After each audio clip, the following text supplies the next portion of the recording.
All right, everyone, I'm going to start recording and then we're going to broadcast and Peter will cue you when it's your time. Have fun.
Good morning, good afternoon, or good evening, wherever you may happen to be. Welcome to the UCLA Getty Conservation Program's Distinguished Lecture Series.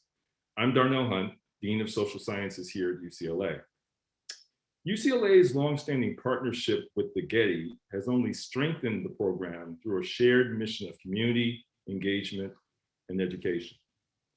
That shared mission adheres to our motto in the social sciences: engaging LA, changing the world.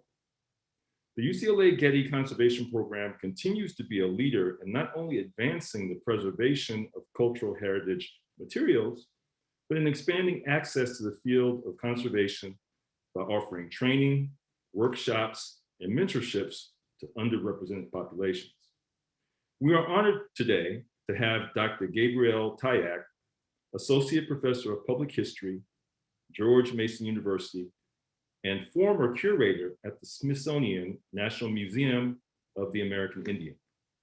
It is now my pleasure to introduce the chair of the UCLA Getty Conservation Program, Professor Lynn Wharton.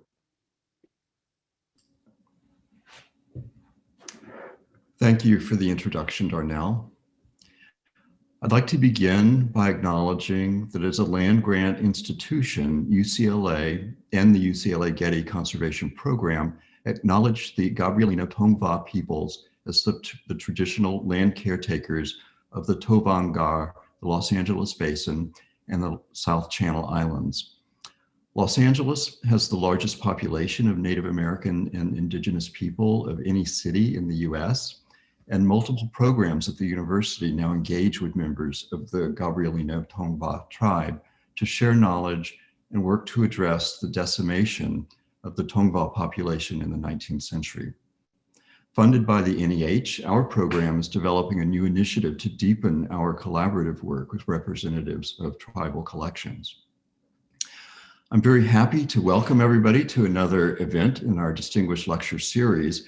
At last count, we had almost 1,600 RSVPs for this lecture, so it's probably a good idea that I can't see you all. Given the size of the audience, we won't be able to interact with live questions or even through chat. Instead, Dr. Tayac and I will have a discussion following her lecture. Some of you sent questions in advance, and I'll attempt to introduce them into our discussion.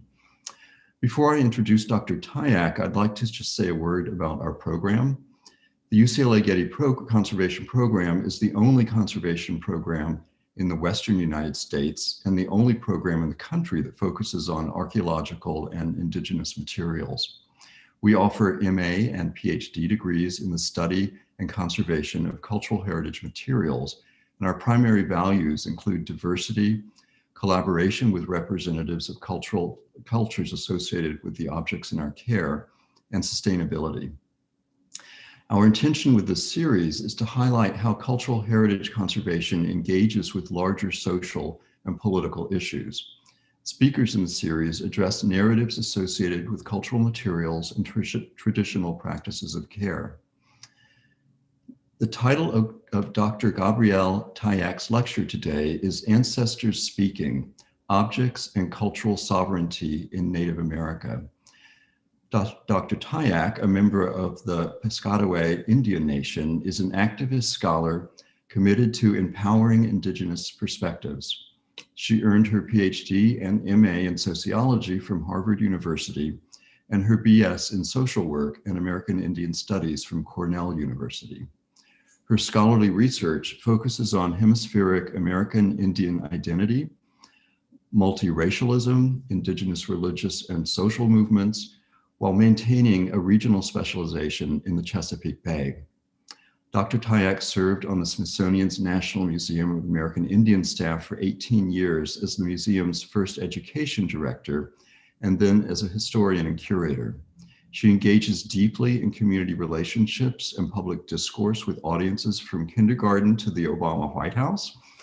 She recently returned from a 2-year journey to uplift the voices of Indigenous elder women and leaders and help them preserve their treasured cultural legacies, sponsored by Rockefeller Philanthropy Advisors.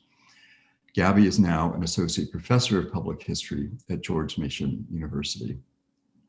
With that, I welcome Dr. Tayac to our Zoom stage.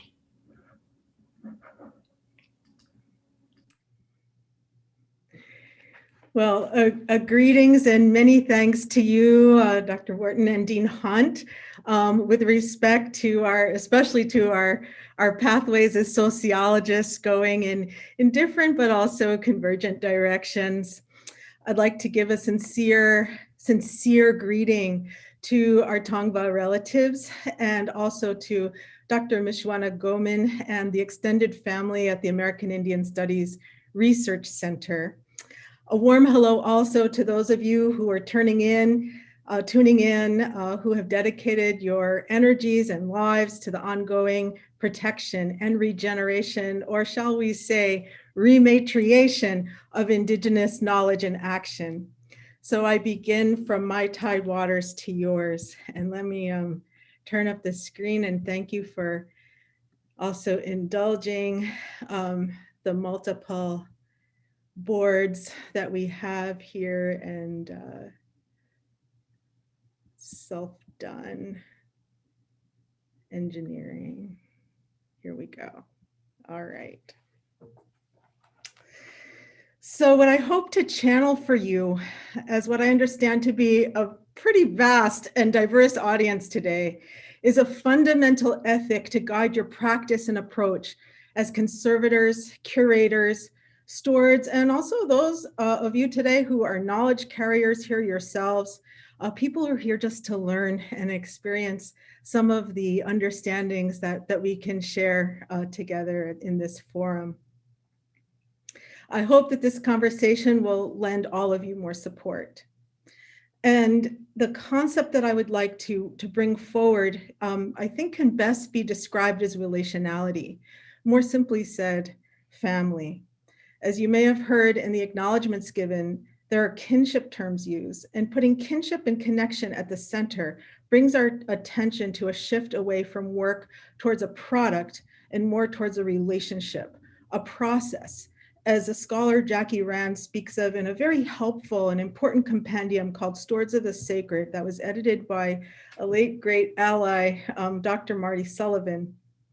We're talking about a web of the whole, in which the tangible material, the cultural heritage, or the touchable manifestations imbued with life and family, simply sometimes known as object, is an essential part. We're talking here about the touch of ancestors. As Suzanne Harjo, a matriarch leader, says, these manifested materials help us to touch the hand, who touched the hand for generations backwards to the present and to the future. It's a spiral of time, as you can see, faded in the back of my slides. and I'm going to brighten up this fade as we go along. I'll take you through a journey. It's going to be a bit quick to the ways that these essential relationships and families in the Indigenous world were assaulted and separated, traumatized. And we'll also be giving thanks to the ones who held on long enough and persisted in their insistence to be in that moment of change, to take that moment and make the connection between the ancestors and those of us here going towards the future. So it is like a spiral, like these shells, because every phase that I speak about today is still in motion, and that work is never done.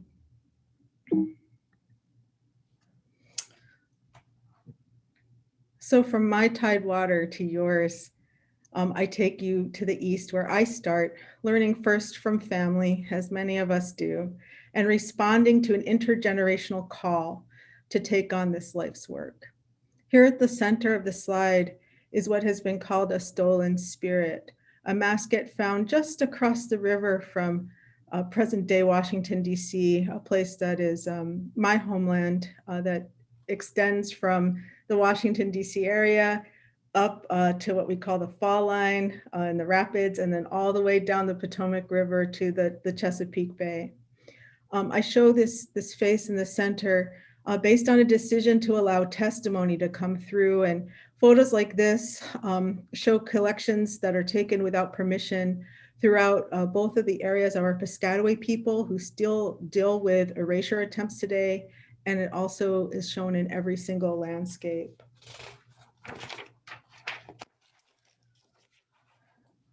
To the right of my slide is my grandfather, who was an herb doctor, a traditional herbal medicinal practitioner, and also an activist who came out of the backwoods and swamps further down in Maryland, in the steamy forests of our homelands, the people who stayed and had been converted to Catholicism in 1640 and still lived within the confines of an original reservation that was set up as everybody else filled in. And as slavery and enslavement came in and settler colonialism came in, our community actually stayed and blended in. And like the word that is our tribal name, which is Piscataway, which means where the waters blend, we brought things into us both voluntarily and involuntarily, and that's who we are now. What you see is a photograph of a turkey, who's named for the wild turkey, laying on the ground above his ancestors. He's laying above an area called Moyon, which is, and this is probably about 1977. And he's feeling and taking in and absorbing with a smile what they have to say to him. And at that time, as you can see to the left, that had been many decades into a period of incredible rupture where ancestors, human remains, objects were just ripped out of the ground all throughout the Chesapeake, and actually all throughout the United States and all throughout the Western Hemisphere were experiencing these kinds of removals. On the left, you can see turkey in front of a stone with a carved face. Some people thought it was a face of George Washington. It could also, though, very well have been the mask face, the living face, the spirit face that marked the entry to our territory on Piscataway Creek. He had gone there on a weekend with two members of the Bureau of American Ethnology, all the way to the very side with his face kind of cut off and glasses, we believe is T. Dale Stewart, who was really a forensic physical anthropologist, a bones and skulls man who was part of the taking of our ancestors from the ground. But at the time, our people really were so isolated that often they found that the only people interested in culture were the very people who were taking it away. So this is really getting to a sense of the calling that we've found over the generations of people who have responded to see how do we recover, who are we now, how do we stop the exploitation, and then how do we transform and grow into something that's new and better, and that's centered within our own scope. So how did all of this erasure start? And I want to take you back to the idea that actually from the Chesapeake, it's really quite amazing that there are hardly any surviving contact era, or I would say invasion era objects that survive today. All of these from our area, our region, are in Europe.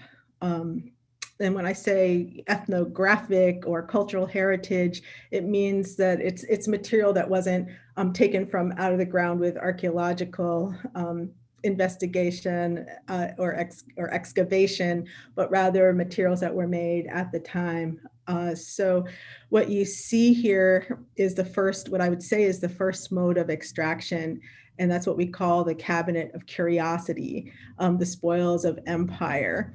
I called this slide, "The Empire is Curious and Curiouser," referring to this idea. It's both curious, wanting to, explore, take back, show the wonders of the world and the reach of the imperial from apparently unknown and often described as savage and strange places. So these cabinets of curiosity, as those of you who know from as conservators, are really the first types of museums. These are private collections, sometimes made more public, and it shows like everywhere the light touches of the king or the queen, and how that these materials that were taken from in situ were taken completely out of context and composed into these kind of almost wonderful spaces. Now, this particular one, what you can see in the middle is a piece called Powhatan's Mantle, and Powhatan's Mantle is an extraordinary piece. It comes from the Powhatan, or the Pamunkey, the Powhatan peoples that were on the Virginia side, who were in contact with the English from the time of John Smith around 1607 and even before. And of course are the people that are most associated with the famously known Pocahontas or Matoaga or Rebecca Rolfe Manute. This piece is, it's very 2D here, but it is quite luminous and extraordinary. And somehow or the other, this mantle, Powhatan's Mantle, ended up in a place called Tradescant's Ark, or the Museum Tradescantium in Oxford by July of 1638. So who got this? How did it get there? It's believed that it was brought in by this figure on the left, John Tradescant the Elder. And who was John Tradescant the Elder? Well, as is first described, he was the father of John Tradescant the Younger, but he also was a person who was sent to collect things to bring back to London, usually botany samples and other kinds of materials that showed, the strangeness, the apparent strangeness of the world. And he bequeathed his collection to the Ark. He also received quite a bit of the library of Captain John Smith, who was the person who came to invade Jamestown, the people that never actually left. So when he came back into London with this material, he then, John Tradescant the Elder, became the keeper of His Majesty's gardens to King Charles I. And I just want to say I love these titles. Like, why don't we have job descriptions like this? So, but more seriously, this is how so many of our ancestors were carried away, carried across the water, where they linger in spaces. Some of them, we don't even know what happened to them. They were so devalued. And I have to say that when I've been looking at these cabinets of curiosities, at first I was very angry at them, and I still am. But it's very interesting in the sense that these are objects that were taken at a time when there was no expectation that the peoples that they came from would disappear. They would be subjugated, but they would remain intact. We also have another phase of museums. We want to fast forward quite a lot. So if you think about this, before we're looking at about 1638. I'm going to take you forward 200 to 250 years to the late 19th century, the 1800s. And so, it's definitely for sure that we Atlantic world indigenes have been through it all, every phase, as have many of our relatives in California in what was known at one point as New Spain. And so we can see this next big phase of removal of culture, of life, of family invested in objects, of people being extracted, and at this point for salvage and for study. What you can see in the photo here is George High, who is the man in the bowler hat, next to two Zuni people, and then I believe it's his wife all the way on the side. George High was a collector whose collection who ended up becoming the collection that would be known as the Museum of the American Indian, which then was transferred into the National Museum of the American Indian, which I'll speak about in a moment. But I would like to also let you know more about this time period and bring you to the year that Smithsonian started. That was in 1846. So think about this. That's just 7 years after the last massive and murderous Trail of Tears, which was the Cherokees' enforced removal from their homes in the Southeast, who were just one tribe of so many, just one nation of so many, who was ripped out of their homelands. It's also just 3 years before the genocidal unleashing of death in California, which is one of the most well-documented genocides in the hemisphere.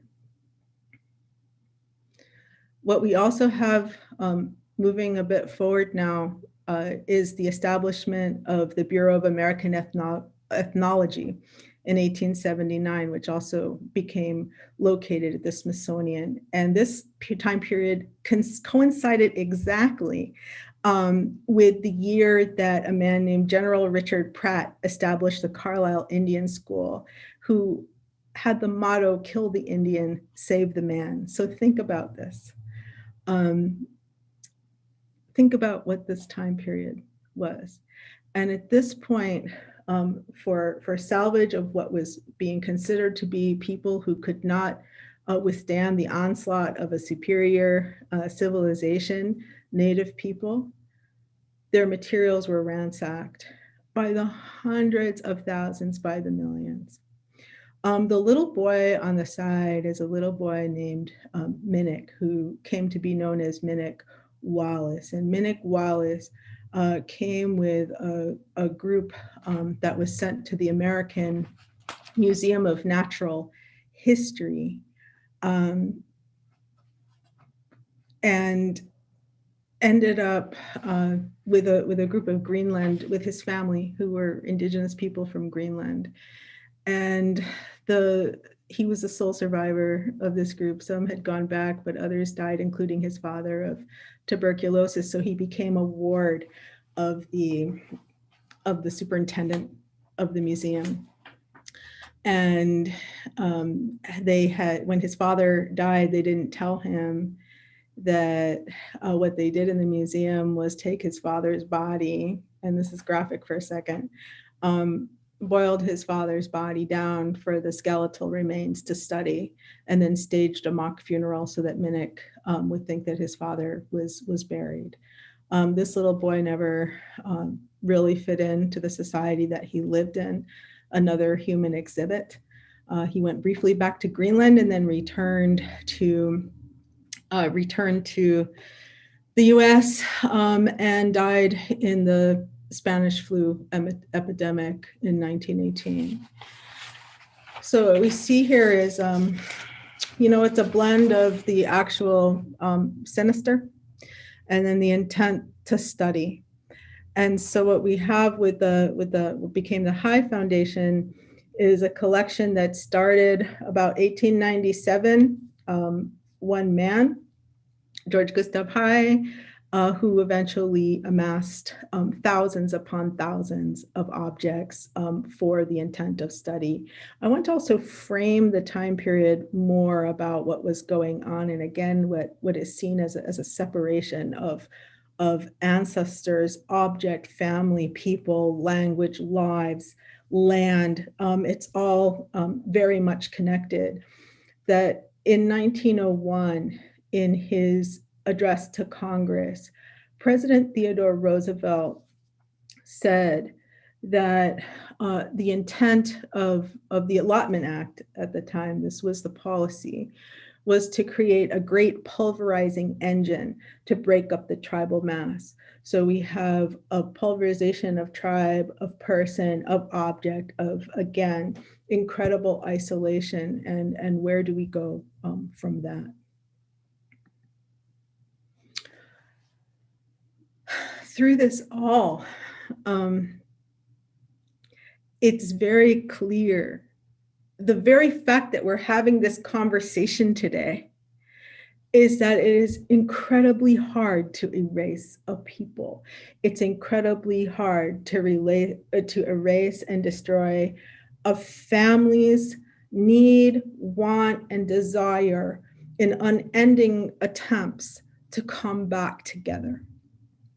And this is where we can touch on this notion of cultural sovereignty. So what we see, often we frame in loss and stealing of death, and all of that is there. And in that context, what we also see is an incredible drive for life. And it's almost, and really what you can see here in this photo are Haudenosaunee or Iroquois, more frequently known as Iroquois, but actually more frequently known as Haudenosaunee, an incredible confederation of nations that now is along New York and what's known as New York and Canadian border, walking with their wampum belts. And wampum is made out of two kinds of shell beads. The purple of the quahog, which is a clam shell, and the white of a whelk spiral shell. And coming from this living, breathing source of Mother Earth energy, really imbued with animation and life, they're woven into testaments, encoded entire libraries in shell, churches, cathedrals, governments, social codes are all woven into this, and they need the activation of a living voice and breath and system that is incredibly complex and still survives and transforms and grows to this day. So this is where we get to the sense of an enduring and persistent notion of cultural sovereignty. So what is sovereignty? For American Indian and Alaska Native tribes and villages in the US, there is a legal and constitutional definition of sovereignty, a nation-to-nation relationship between those who are federally recognized and the United States government. It's one of the levels of government. So that's very important and key to keep in mind, especially when you're looking at laws and legislation. I'd like to talk more, though, about the notion of inherent, ancestral, persistent sovereignty on its own, the capacity for people to self-govern in every sense, not just self-determine. The idea that you don't need to have US law in order to be sovereign and indigenous. There is also United Nations definitions of this, the ways of relating to environment, the notion that Native peoples have the right and capacity to maintain their own pace of life, their own worldview, and actually to reestablish relationships with their objects that they have never ceded and not given up rights to. So going from rupture to repair is a really important concept, and it's encoded quite astonishingly beautifully in what's called the two-row. You can see in the middle, there's a two-row or Goswenta wampum that shows two purple paths on a white river of life. And those two have to do with, it was a canoe and a Dutch ship side by side. It's said to come from 1613, but it really establishes this notion of sovereignty, of going down the river of life, but never disrupting each other and being together on the same path. So that's the hold on, centuries and centuries, so that we can have the conversation that we're having now in the movements. So the movements of Indigenous people for self-determination and sovereignty over time really gained force in the 1970s. And along with gaining ground for self-determination, treaty rights and policies, meaning to improve health, well-being, land rights, religious rights. It's incredible to think, but American Indian religious freedom was not guaranteed in a nation state that was supposedly founded on one of the principles of religious freedom, not until 1978, and that law still does not have in total enforceability and in any sense of the term. So when we're looking at a sovereign context, we have still, with all of these issues, Native peoples, Indigenous peoples, and Native America, with all of the social issues and health disparities going on, the violence that people live with. Up front and center along with that is an ongoing claim and work to reclaim their lost relatives who were invested in objects. And so with that movement, really when you see the National Museum of the American Indian that's in the middle of this image, and I've also wanted to acknowledge and celebrate and thank a number of leaders and thinkers that have really formed my life. Dr. Richard West, who was our founding director and also for many years was out your way at the Autry.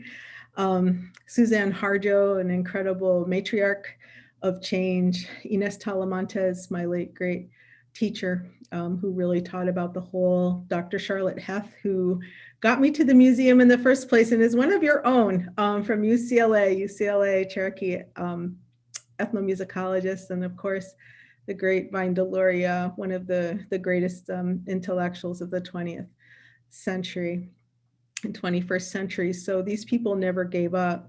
And as a result of that movement, managed to work with many other people who I don't have here, most notably Senator Daniel Inouye, also late and great, to form the National Museum of the American Indian in 1989 through an act of Congress, and the Native American Graves Protection and Repatriation Act. I would really also encourage you to look at another one of UCLA's own, a wonderful, wonderful project, so important, the Carry Our Ancestors Home project that really focuses on repatriation, an incredible resource. So, this is really, and George Horse Capture. I'm sorry, I don't have I can't see my entire screen. Wanted to mention George Horse Capture, also very notable and important elder who carried these intentions from the occupation of Alcatraz to the opening of NMAI and beyond. So grateful to him. So, really it's one of these times. It was really a galvanizing moment to enforce an ethic and a law, a legislation that would mean that institutions who had held our ancestors, all of the materials that were separated, that then there is a process and a process in a way of, as it's so well put by the Tongva and American Indian Studies partners and the other partners at UCLA, the idea of carrying our ancestors home. And so this building, NMAI, is right in front of the Capitol, right at the seat, and also reinstituting landscape, voice, connection. And I walked through the door thanks to Charlotte Heth in 1999. 4 days after graduating as a sociologist, I thought, I'll see what's going on here, but also feeling that I was not going to participate in a museum project that was part of the extraction. But when I saw that it's more about the relationship, that's when I agreed to stay, and then I was there for 18 years. What you see at NMAI even today, and what's been developing, is a multifaceted work that is also part of it's a huge place, right? At the seat of the center of the United States capital city, but it also reflects in many ways so many other museums, tribal museums, archives, libraries, museums. I would really point you to an organization called ATALM that led to the formation. So in a way, NMAI is not the start, but a culmination of a moment as we pivot going forward. So, what happens when families come back together? After spending all those years at NMAI and working with partnered exhibits with communities, not only for the support of those communities, but also very much to go outward to a worldwide public. NMAI is one of the most requested places for cultural ministries, people working in conservation, people working in curation, education from around the world. So its impact is huge about how do large nation states also work with representing and partnering with minority and indigenous communities within their borders, marginalized people. So, after all this time, I started to think about, so what does it look like when we go from not just the outside into the community, but the community out? And I came to the museum because it was a community restorative enterprise, and my role was to facilitate that connection. And that partnership was valuable, but I think maybe not only as a sociologist, but somebody who came to this work specifically really as a more of an active enterprise, I was really longing to see what more could happen. What happens when you curate and you conserve and you work with people, not for an institution that's an outside institution wanting to partner, but from the center of the knowledge keeper themselves? What happens then? What happens when you can put resources there and center the resource on the knowledge keeper? And this is where I had the opportunity to work with a program called Spirit Aligned Leadership Program, which is a program sponsored by Rockefeller Philanthropy Advisors. And I spent 2 years working with, as a personal curator for 8 Indigenous elder women wisdom keepers. I'm going to show two of them today. I'd like to shine some light on them and thank them. Of the many of the other 8 that I work with who are just absolutely precious and wonderful, and I would recommend that you take a look at the website to learn more about them. So what happens when there's no strings attached, when we widen the practice? So I had the chance to work with Professor Yvonne Dupuy-Peterson, who's Chehalis from the Northwest Coast, Washington State. Her name also is Tunimus. They send a person. She's a master basket weaver, an inheritor of her mother's lineage, who's shown to the left in the hat, the late Hazel Pete. Yvonne is here in the middle, and also to the right, standing in her beautiful, beautiful forest. She's also a political scientist that's trained by Vine Deloria and a professor at Evergreen. And she said to me something really interesting. She said, baskets have to live in families, and the older ones teach the younger ones, and that not everyone learns the same weave. And that way, everybody matters. Like, you need everyone. You need everyone to produce a whole. And then they also weave together their environment, from the grasses, from the mud flats to the tree, which she calls the teachings of the tree people. And you have to learn in a sit beside kind of way. So we spent time in multiple places in her homeland, and the culmination of my time working most intensively with Yvonne was getting the chance to welcome her into DC, where she came with her daughter to look at the collections that are at National Museum of the American Indian, and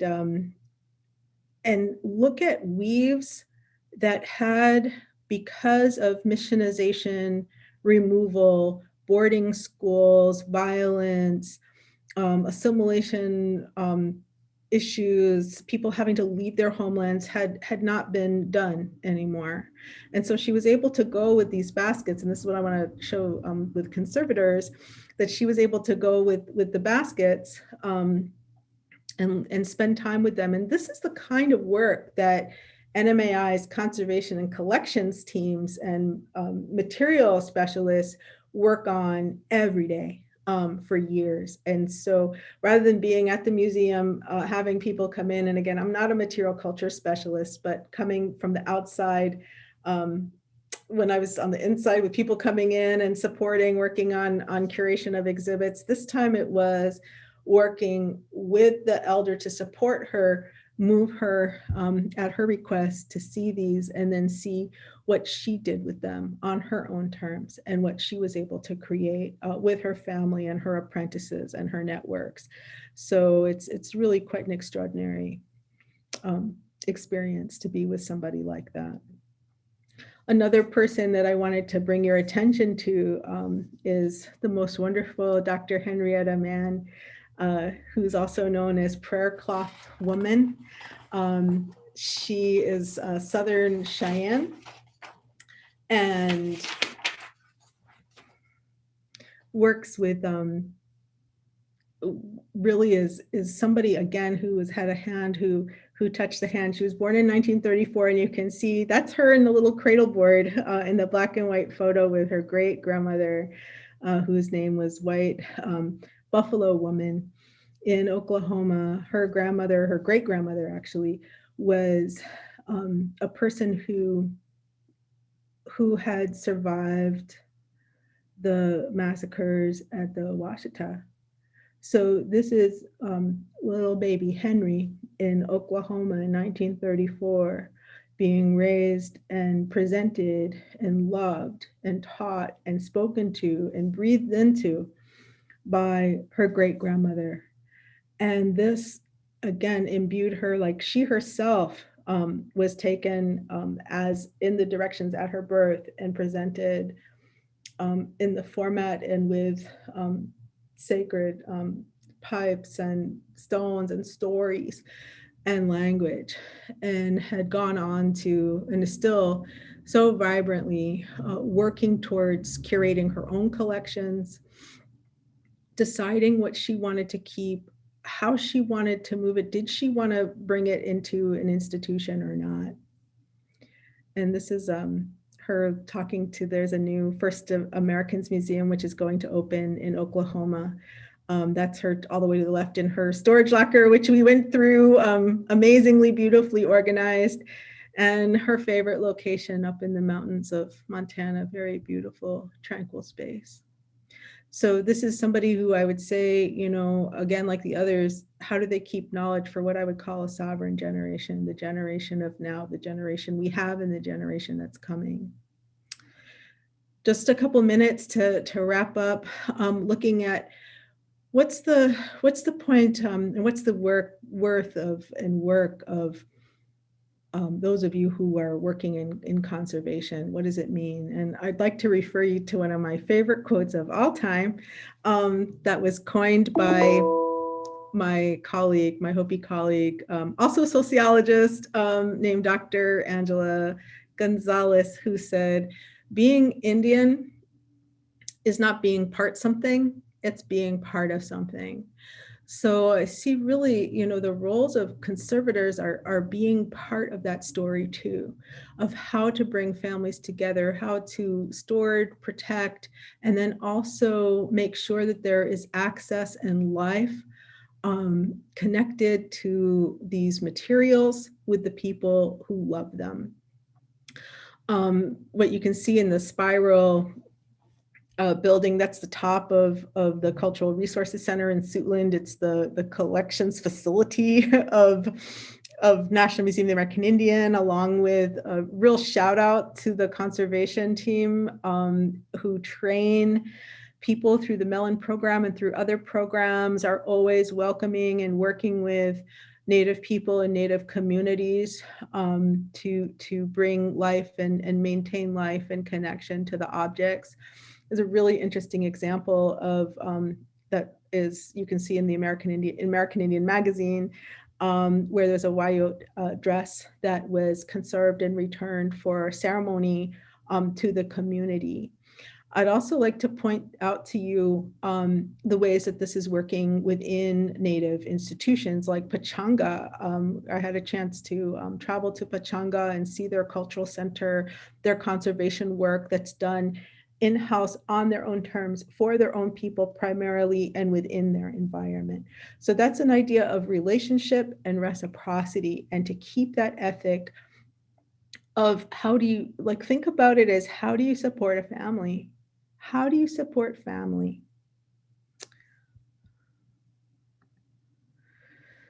So just bringing you back, I did get a chance years ago, and I hope to go again to visit Powhatan's mantle, and coming off of the 3-dimension and looking at the luminosity of the spirals, each one the size of my hand, kept in the case that's there.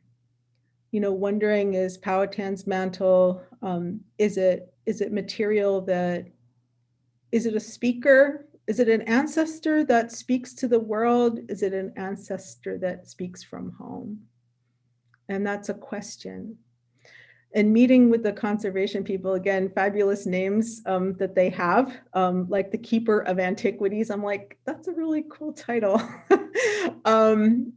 Seeing how to take care of this now very fragile piece, the only piece, the only spoken form embedded in 4 deer skins with the marginella shells, each one so bright, so illuminating and moving, that as I saw it, I was texting back to women, Indigenous women and friends in Virginia, in North Carolina. I'm like, I'm here, I'm looking at it, and I'm crying and they're crying, and they were saying, repatriate, repatriate. And then one says, no, rematriate, rematriate. And so, those are the kinds of decisions that need to be made between, from the Indigenous communities. And basically, as conservators, you're keeping it. You're keeping these materials safe for that time. So just ending with this powerful ancestor, that's the golden oak at Pechanga, that sits just caretaking and living and breathing with the community, with the objects that are returned and the ones that are learning. So with that, I'll close and say it's been a joy to spend this time with you, and we can take some questions. Gabby, thank you so much for such an enlightening presentation on ancestors speaking, objects, and cultural sovereignty in Native America. I have to say that your analysis as a sociologist, combined with your experiences within the museum and within communities, provided such a rich understanding of how cultural sovereignty plays out in Native practices and on the care and knowledge transmission. It was really interesting for me to hear the perspectives of elders with working with cultural materials and keeping knowledge alive outside of the museum, because my professional experience has been inside of the museum. So I'd like to talk a little bit about that. To step back, the field of conservation as it developed in the West was really built on this assumption that we can understand cultural materials through material analysis. So we're trained as material scientists with the ability to identify materials, fabrication methods, we can date, and we physically preserve the collections in our care. And yet our field has really dramatically changed in recent years with the recognition that community members have ongoing relationships with objects within museum collections. So these more collaborative practices are being developed and in museums. So I'd love to just pivot to the museum context a little bit and hear you speak a little bit more about your experience at the National Museum of American Indian, perhaps working with conservators. I don't know if you have any stories or maybe just discuss the kinds of programs that you are seeing developed. Yeah, that's a great question. And thanks for that question. I mean, it's really, conservators are part of every team, every part of work practically that's done with communities, not just for programs and research coming out of communities, but one thing that I'm thinking about is we had a really interesting canoe that we were looking at that's a Lenape canoe, and wondering if that, a Delaware canoe, wondering if that canoe was also made out of the same tree that is known as the canoe making tree, or the tulip poplar in the Lenape language. So, working towards trying to figure out what material is this, and does it correspond to the language that the people took with them in their removals out to Oklahoma or not. So that's one example.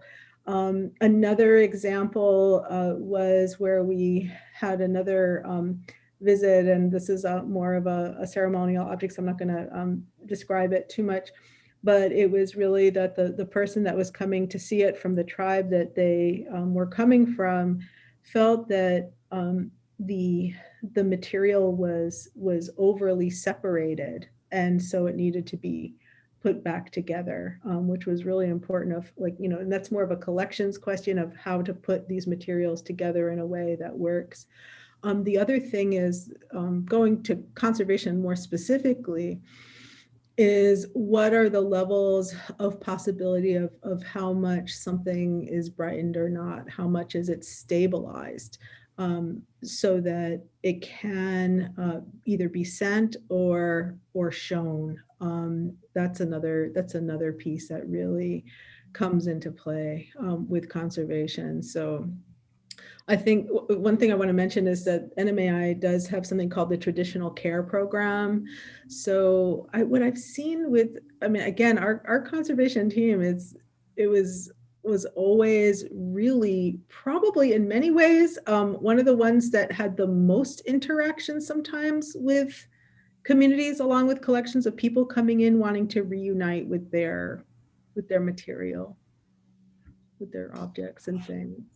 Yeah, thank you for that. You know, one of the comments that you made while working with the elder who's a master basket maker, she mentioned that baskets have to live in families. That just really struck me. And how would that translate to the museum context? Yeah, so that often has to do with how are you organizing your material? The idea that there are ways that when communities come into collections and they see that there are certain ones that should be grouped together in a particular way. Think about that versus another category that you might have had that's maybe an older category or one that seems more efficient. Work on how to maintain that relationship. So putting families of baskets together versus separating them out, or if there's a bundle of material that belongs together to try to keep it together. It was really interesting seeing the difference between, even for NMAI, between NMAI and Pachanga, for example. So that with Pachanga, there was much less of an interest or worry about having people handle the objects. And again, that had to do more with the fact that it was tribal members who could come in and pick them up. So, you know, not the same kind of issue with gloves necessarily, not as, you know, sterile, allowing people to touch it. And I know that sometimes that also has to do with toxics that might be left on material that's older and preserved. But just allowing much more interaction. If there is something that needs to come outside to breathe or be in ceremony, let it be outside and breathe in ceremony in a way. You know, this notion that there's the balance between the conservation and the life of the object, and then also seeing what is meaningful and what are your priorities with how that material resides. I think you find out a lot more information working with communities too. You know, it benefits the field. Absolutely. And, you know, as I mentioned at the beginning, we just received this NEH grant, which we're very excited about, to help us further develop collaborative relationships with tribal collections and other collections having to do with African American culture and history and Asian and Latinx. With this notion of collaborating, where maybe students might be working on materials from these collections, but we would work with community members to better understand their significance and also receive guidelines on cleaning, as you mentioned, or repair or special storage needs, for instance. So we're very excited about this. I wanted to just bring in a question from a member of the audience, conservator Anya Dani. This is very specific. She says many conservators, as well as the American Institute for Conservation, are located in the DC metropolitan area. And she wonders, how might the conservation community around DC use their training and resources to help support the Piscataway Indian Nation and other indigenous communities in the area in ways that are meaningful to these communities? How might DC area indigenous communities be approached respectfully and not in a way that's burdensome to give, you know, how stressed people are in the current pandemic and economic crisis? Could you give some guidelines here? Yeah, and I'll give guidelines also, just, you know, more specifically, but also more generally. That's a really important question, the fact that you asked that, and it shows how much the fields have grown. You know, the idea of what can conservators do to support the communities, right? What can you do to support the communities by asking them, and of course not stressing them, because sometimes the communities are large and sometimes they're small and not everybody has a, what they call, you know, historic preservation officer, you know, especially little ones like Tonga and Piscataway, which are connected to large metro areas, and we're not that big. So I do think that by making those offers, you can reach out to the tribes more specifically, or if there's material, you know, there's objects, cultural heritage materials that are in your collection that you see, to invite people to come and view them. The other piece might be, you know, people have things in their homes, you know, and that was something that your last, you know, highly distinguished speaker, Dr. Spencer Crew, mentioned. The idea that people have material in their homes and they don't always know how to keep them, you know. So maybe helping with materials, or in cultural centers, many of our family's materials and others that I've seen, you know, they're in a drawer, you know, they're in a box.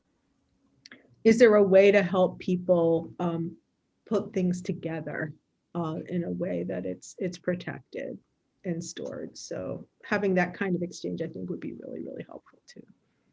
Yeah, that just reminds me of how much work we have to do on all fronts, all of us. And I think, you know, conservators need to learn a whole lot from community members who hold knowledge, traditional knowledge. And I would like to think that our material knowledge also can be shared, and that these collaborations can end up being fruitful, you know, for all, and really help us care for collections in more appropriate ways than we have in the past. So it's 12 o'clock. I hate to say it, but it's been an hour and it's been amazing. You're just, you know, so wonderful, Gabby. Thank you so much. Wonderful to see you. Thank you for letting me go through, you know, it's like 10,000 years and 45 minutes, 400 years of it, but really wonderful to speak with you. And please, you know, people can get contact information and be in touch, and definitely be in touch with resources at NMAI and other institutions and communities around you. I really appreciate the time with you. Well, thank you. And for those of you that weren't able to hear this whole presentation, or would like to hear it again, within a few days, it will be up on our website. So with that, thank you, Gabby. What a wonderful, wonderful presentation. Thank you for having me in person sometime. See you then. Goodbye to all.